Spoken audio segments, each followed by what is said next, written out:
Big boss season 8లో రెండవ వారం ఎలిమినేషన్కి రంగం సిద్ధమైంది. నామినేషన్స్లో ఉన్న కంటెస్టెంట్స్లో ఇంటిని వీడేది ఎవరు, హౌస్లో కొనసాగేది ఎవరు అనేది రేపు తెలియనుంది. అయితే అనధికారిక పోల్స్ ప్రకారం ఈ వారం షాకింగ్ ఎలిమినేషన్ జరగనున్నట్లు తెలుస్తుంది. శుక్రవారంతో ఓటింగ్ ముగియగా ఎవరు ఎలిమినేట్ అవుతారనే ఉత్కంఠ ఆడియన్స్లో నెలకొంది.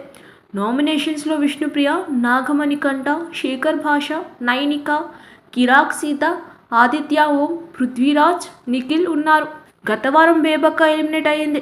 సోషల్ మీడియా స్టార్ బేబక్క కొన్ని వారాలు హౌస్లో రాణిస్తుందని భావించారు. కానీ ఆమె వారం రోజులకే చేతులు ఎత్తేశారు. వయసు రీత్యా బేబక్క టాస్క్లలో పెద్దగా ప్రభావం చూపలేదు. అది కూడా ఆమెకు మైనస్ అయింది. బేబక్క ఎలిమినేషన్ అనంతరం హౌస్లో 13 మంది కంటెస్టెంట్స్ ఉన్నారు. గత సోమవారం నామినేషన్స్కి ప్రక్రియ మొదలైంది. 8 మంది కంటెస్టెంట్స్ నామినేట్ అయ్యారు. వీరిలో ఒకరు ఈ ఆదివారం ఇంటిని వీడాల్సి ఉంది. శుక్రవారమే ఓటింగ్ లైన్స్ ముగిశాయి. అంటే ఆడియన్స్ తీర్పు క్లియర్ అయ్యింది. వీకెండ్ కావడంతో హోస్ట్ నాగార్జున ఎంట్రీ ఇవ్వనున్నాడు.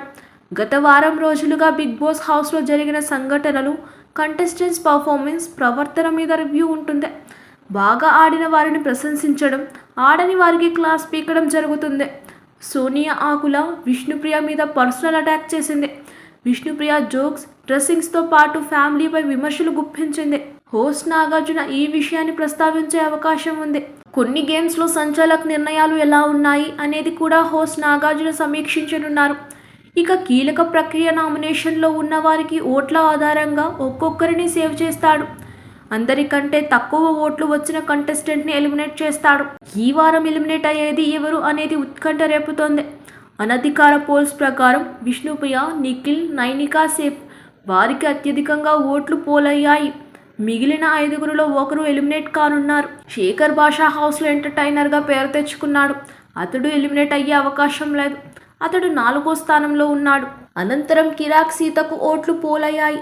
ఆమె ఈ వారం ఎలిమినేట్ కాదని తెలుస్తుంది. మణికంఠకు ఆ తర్వాతి స్థానం దక్కింది. అతడు కూడా ఈ వారం ఎలిమినేట్ అయ్యే ఛాన్స్ లేదని ఆడియన్స్ అభిప్రాయపడ్డారు. ఇక డేంజర్ జోన్లో పృథ్వీరాజ్, ఆదిత్య ఓం నిలిచారు. అనూహ్యంగా ఆదిత్య ఓం కంటే పృథ్వీరాజ్ మెరుగైన ఓట్లు సంపాదించాడు. అంటే పృథ్వీరాజ్ డేంజర్ జోన్లో ఉన్నప్పటికీ ఆదిత్య ఓం కంటే ముందంజలో ఉన్నాడు. ఈ ఓట్స్ ప్రకారం ఆదిత్య ఓం ఎలిమినేట్ అవుతాడు.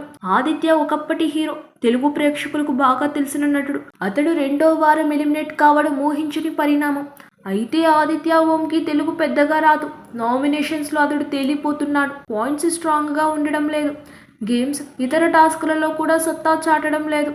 అది ఆదిత్య ఓంకి మైనస్ కావచ్చు. మరి బిగ్ బాస్ ఎవరిని ఎలిమినేట్ చేస్తాడు అనేది ఆదివారం తేలనుంది. సబ్స్క్రైబ్ చేయండి. Please do subscribe to.